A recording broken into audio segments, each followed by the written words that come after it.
Record button is on. Ladies and gentlemen, it's my pleasure to introduce you today for this interview, Mr. John Hodul, who is working towards being Dr. John Hodul, if I'm not mistaken. Yep, someday, hopefully.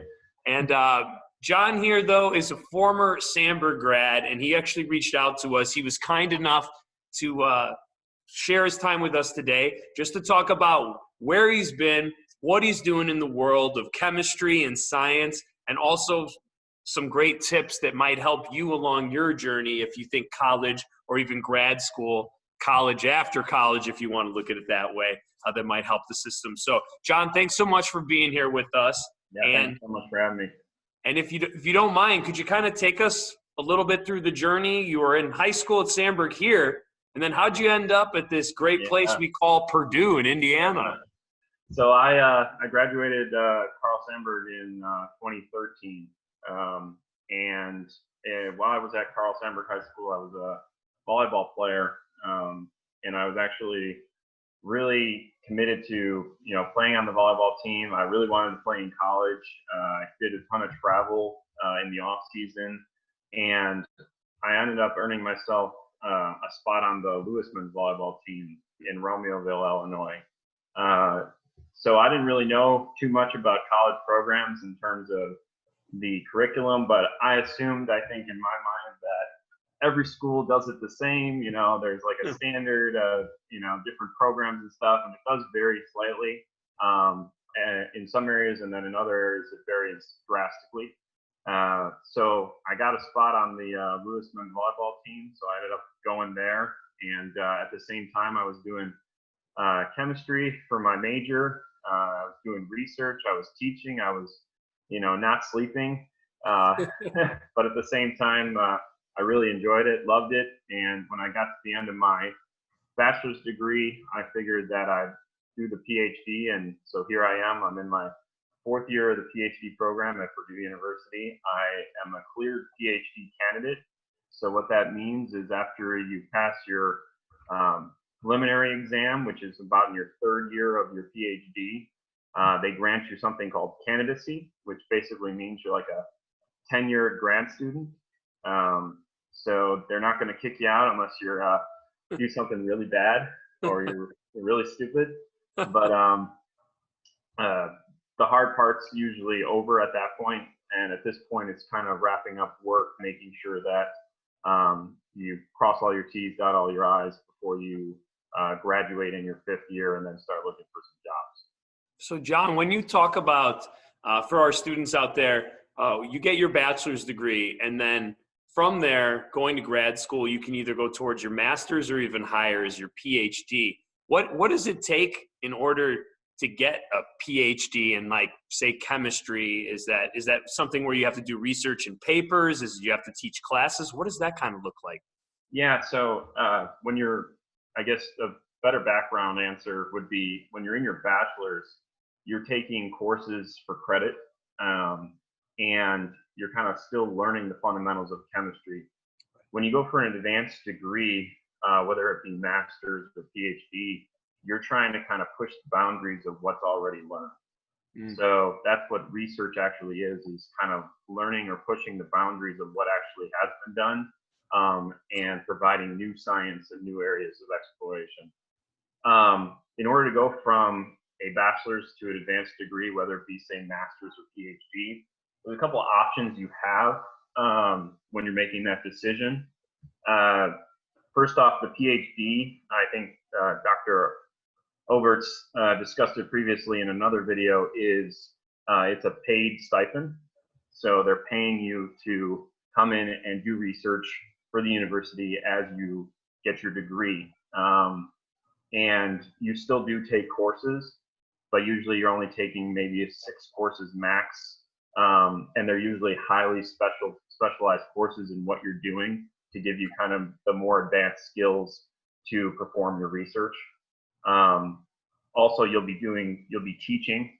So you're going to have to teach courses of general chemistry and organic chemistry, which is usually at the undergraduate level.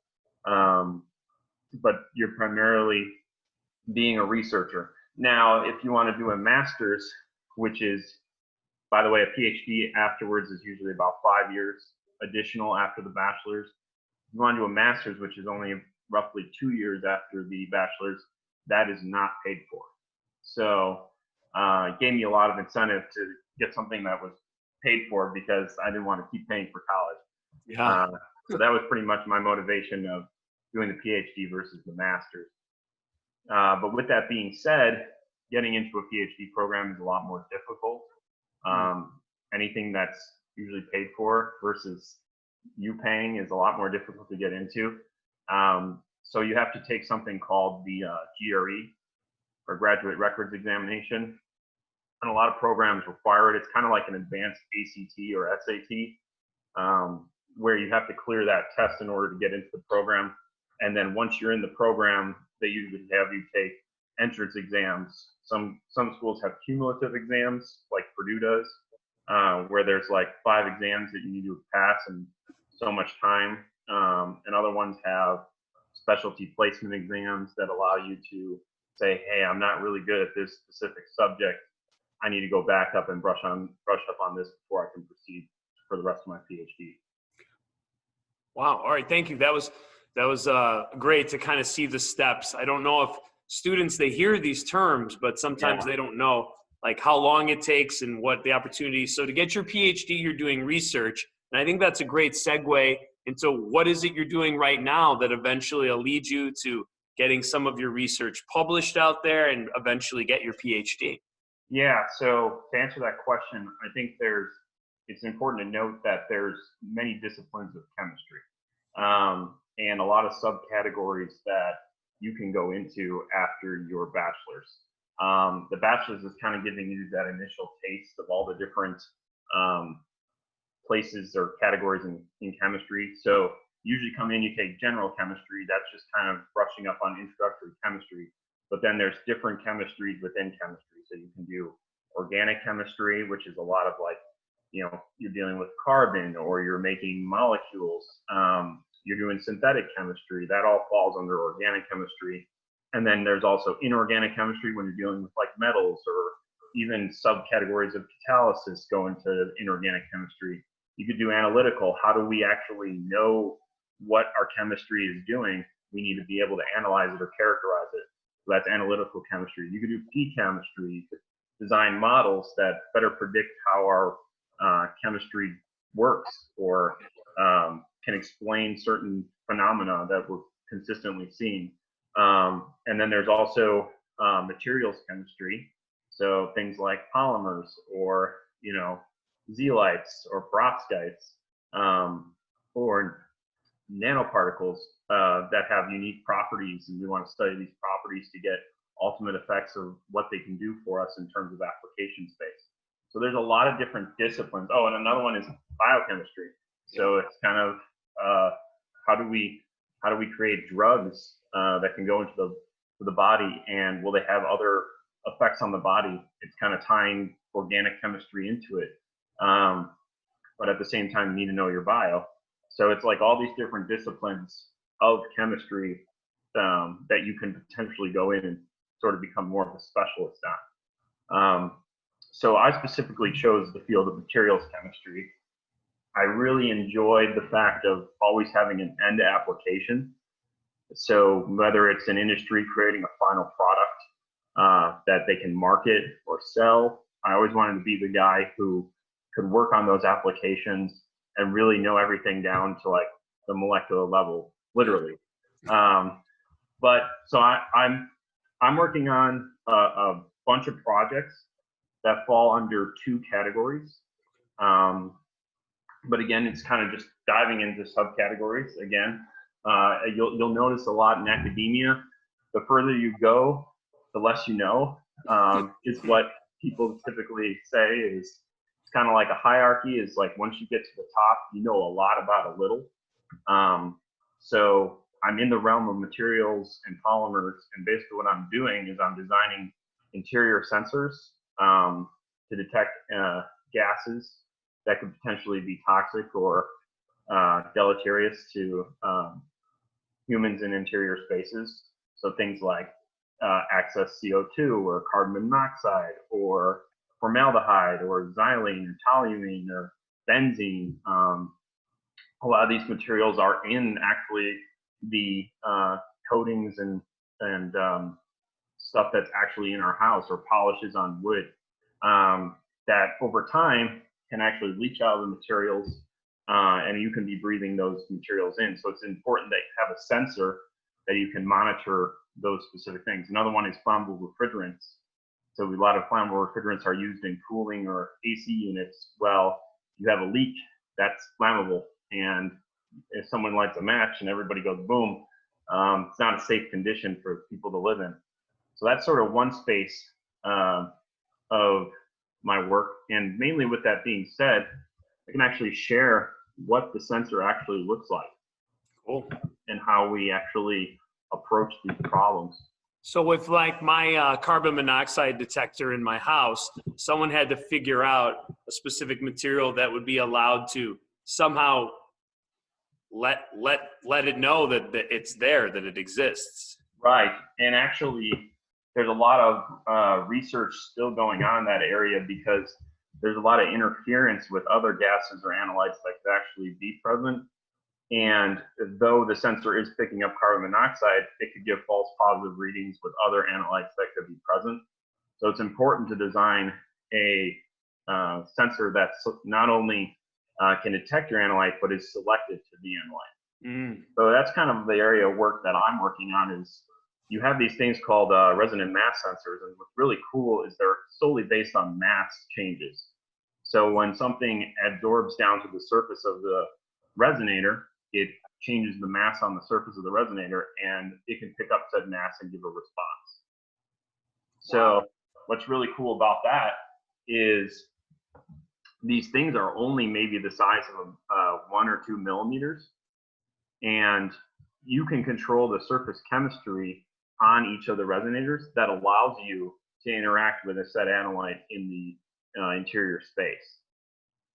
So it's really a powerful method and a powerful tool. And fortunately, we have this in-house at Purdue in the Department of Mechanical Engineering, where they were able to provide us with this sort of resonant mass sensor platform. But they came to us and said, hey, we don't know the chemistry that's necessary to put down on the surface to get an actual interaction with the target analyte. So they were like, can you design a chemistry that will yield a response? And so that was my job to come in and do that. And we had a lot of success with that. And we were able to detect a full variety of gases selectively. Wow. So if I could take a step backwards and look at you in the lab working on this, is this something that is under a microscope? Is this something that you're mixing liquids and drying? How does one even start where these guys from mechanical engineering say, John, this is what I need, and then you go, great, there's no recipe in grandma's book to make this. Where does one begin? Well, there are recipes to make it. It's just, will that recipe work for what your application is doing? Okay. Is the important thing. And another thing is always to consider keep it simple. So people love materials that are processable, that where you can make them in sort of an ink and print them and then dry them and they're good to go. They don't want to have to come in and do complex organic synthesis to get something to work consistently every single time.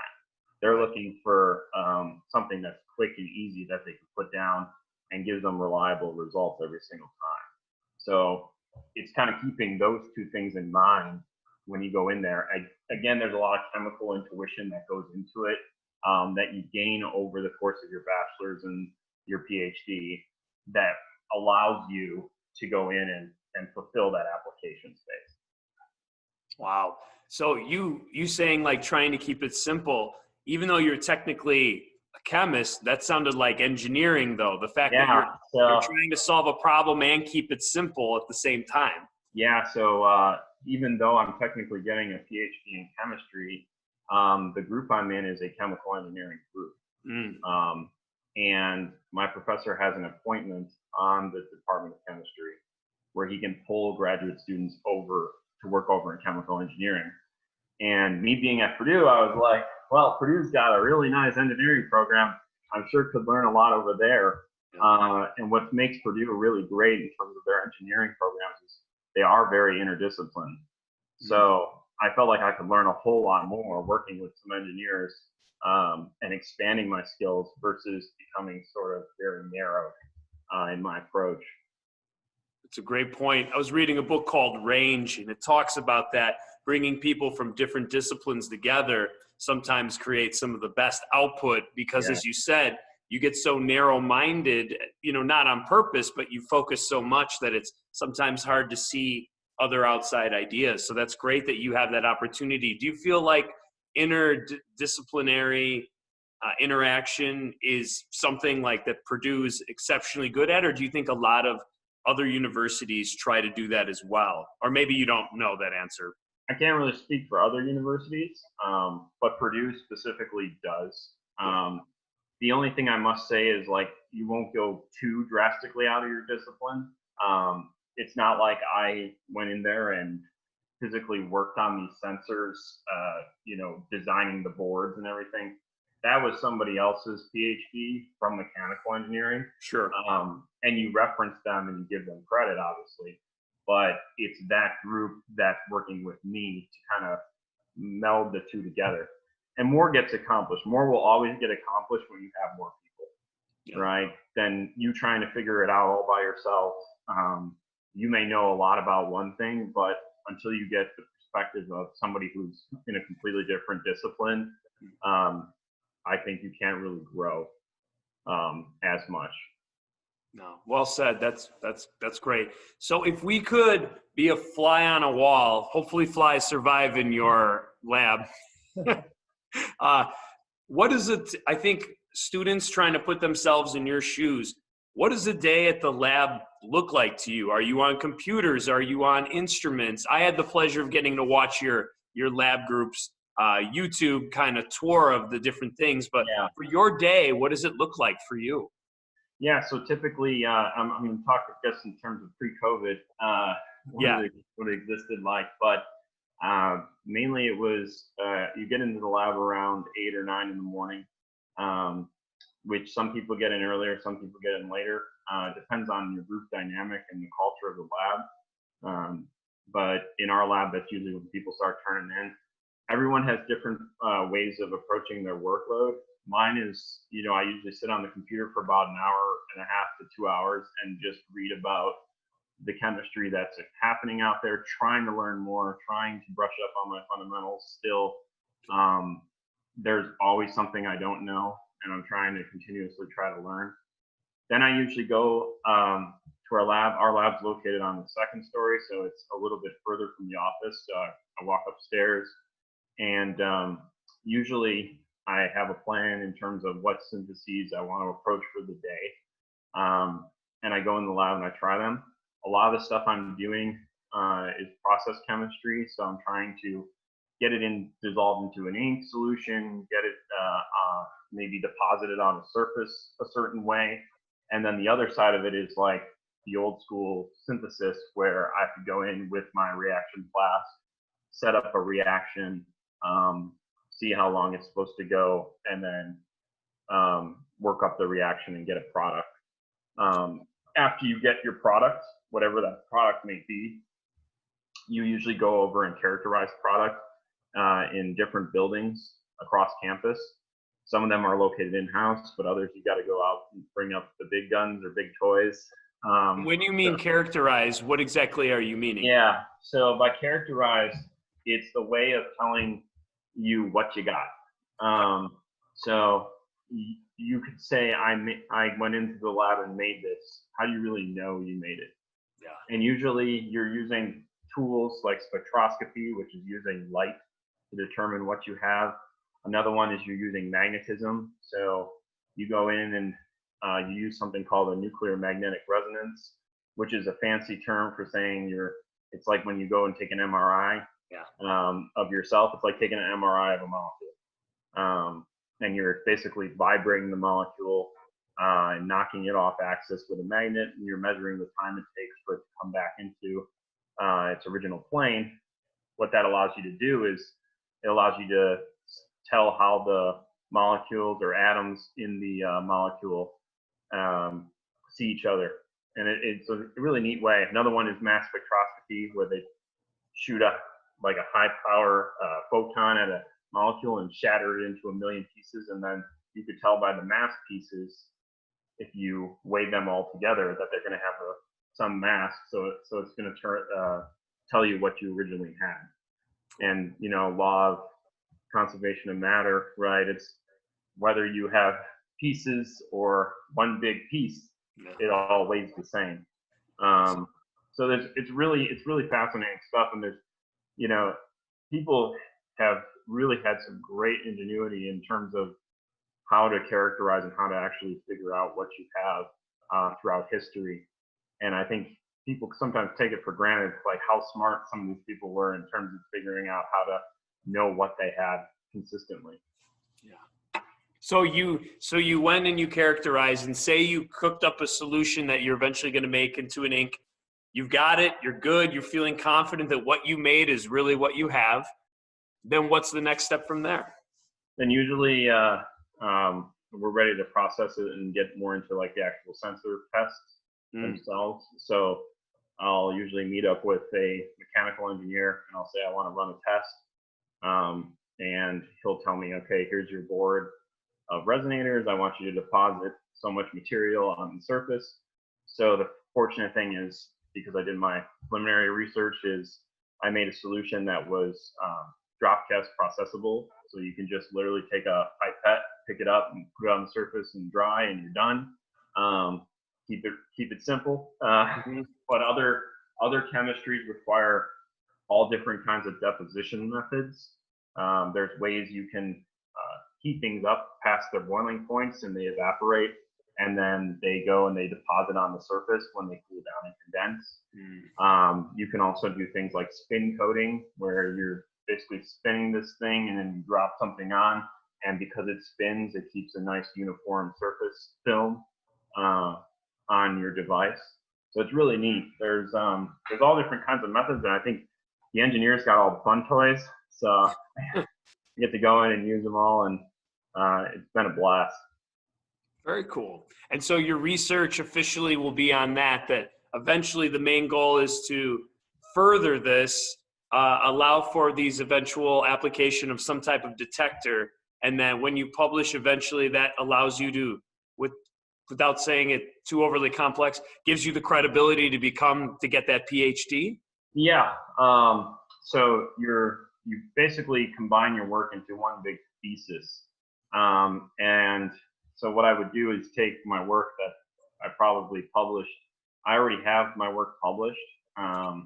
That work that I was showing you is one of the projects that is already completed. But basically what I would do is I would combine all these projects into one big thesis. Sometimes you'll only have a thesis on one project. Sometimes you'll have multiple projects, but usually they overlap in some regard. In this case, they're materials for, selective separation of molecules, but that can mean a lot of things.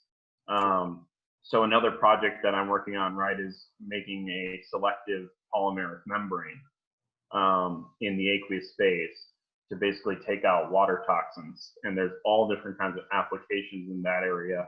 And we collaborated with the University of Notre Dame through that work as well. But that's another project that when that one finishes up, right, it'll all tie into that same space of polymers and materials. And we're using them for different applications. Wow. All right.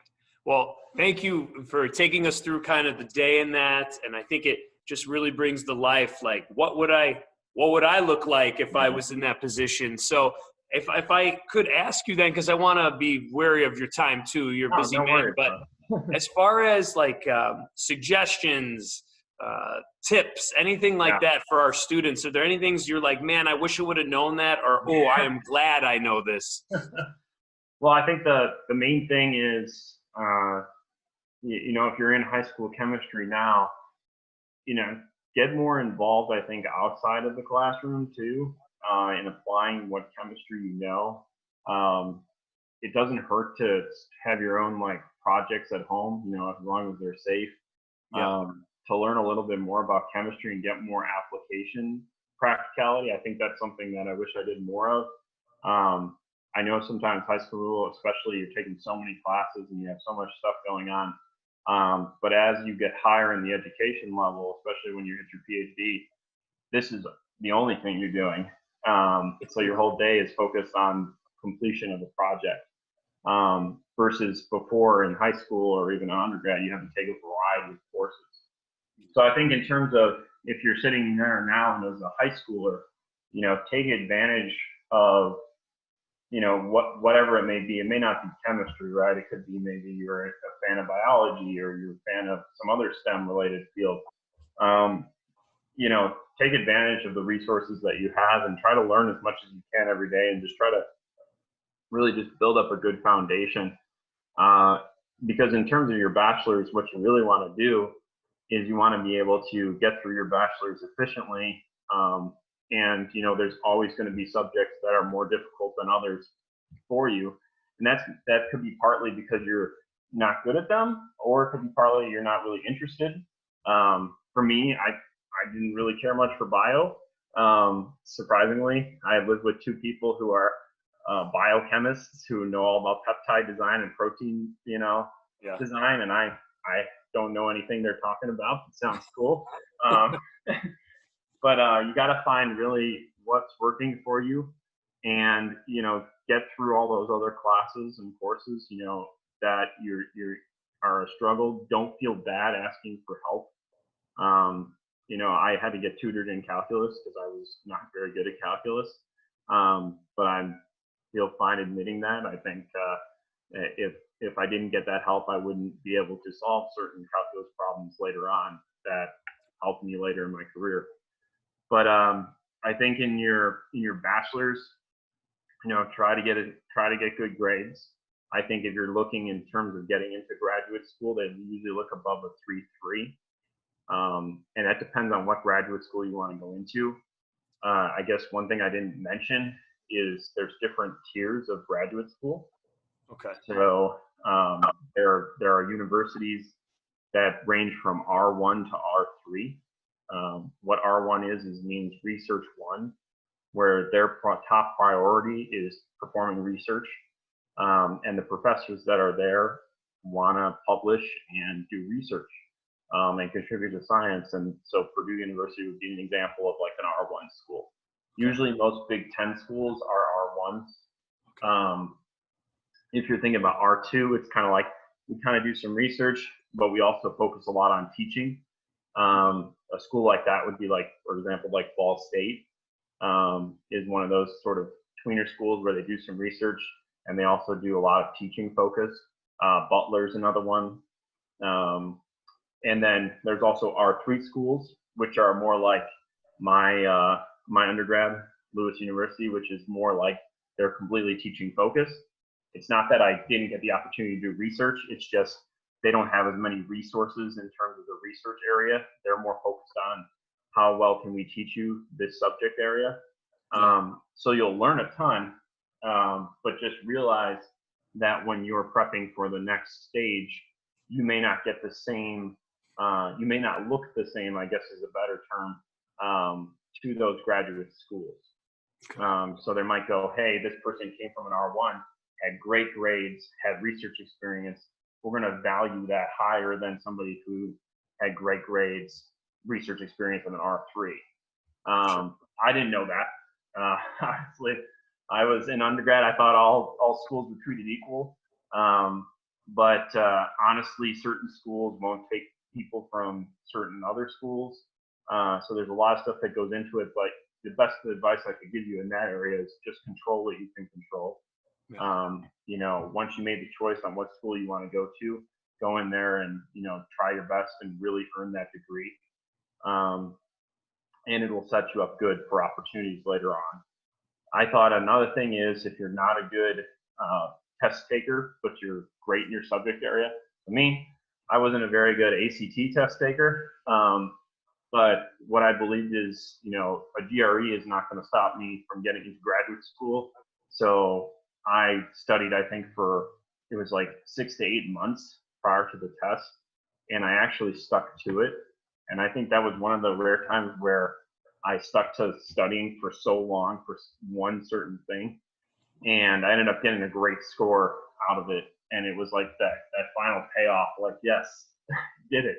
But if you ever have to take a GRE or something like that, I definitely think prepare, or even like if you're going to medical school or MCAT or law, don't procrastinate on those. Like study repetitively. It's going to be mentally draining. It's going to be exhausting. I know it's not always linear with time. Success doesn't come linear with time. It's usually very much exponential. So you may be studying for months at a time, but you won't see results for a while. But once you do, it'll just be astronomical success. And then when you get into programs, be prepared for that first and second year of graduate school. There's lots of competition. There's the difficulty in determining who your advisor will be. Make sure you choose your advisor wisely. There are good advisors and there are bad advisors. But honestly, you got to find an advisor that works for what you want, and make sure that you talk to a lot of peers in the group, and also check to see where previous people from the group, when they graduated, where they went. Because if they're a group that sends everyone into academia, but you want to go work at a company, you're going to academia, because that's what that group known to do. But once you choose your advisor, I think definitely get your research project figured out, whatever research project that may be. Yes, there are good projects. Yes, there are bad projects. But you got to figure out what project works for you, and honestly learn about whatever you find fascinating. It's great when you have a research advisor that lines up with your project, because I think that'll promote success. You may have a great research advisor and maybe you're not as interested. That's okay. But the other way around, where you have a good research project with a bad advisor, it's still really hard to succeed. You would definitely would value the research advisor over your project, because projects can change, things can happen, but your research advisor will always be at the forefront of what you're doing. So I think in terms of that, that's the best advice I can give you. And then study again for any exam that you might have. If it's a preliminary exam, which gains you that candidacy to get your degree, you've got to be able to prepare, and then go in there and just execute. I think is the best approach to stuff like that. So if you're planning on playing a sport in your undergrad, while you do your degree, just note it is more draining than I anticipated. I think doing chemistry while playing Division I volleyball on a team that was nationally recognized in 2015 when we played in the national championship. No one really knows that after we got back from the national championship, everyone else went to party and I went to the chem lab. I still had an organic final to take, and I also had some research to catch up on. So it's a different perspective. Definitely doing a STEM related program while you're a college athlete. But I think if you put your heart and soul into it, I think both can work to your benefit. I thought the program at Lewis especially was a program that required such a high standard in terms of everything that I did. So it really brought out the best qualities, and it didn't leave me any time for the qualities that were bad. So I honestly think that's the best advice I can provide is, whatever path you take, really embrace it. Thank you. No, John, your time and your knowledge has been so invaluable. We really appreciate it. You make us proud, Eagle proud over here. Right on.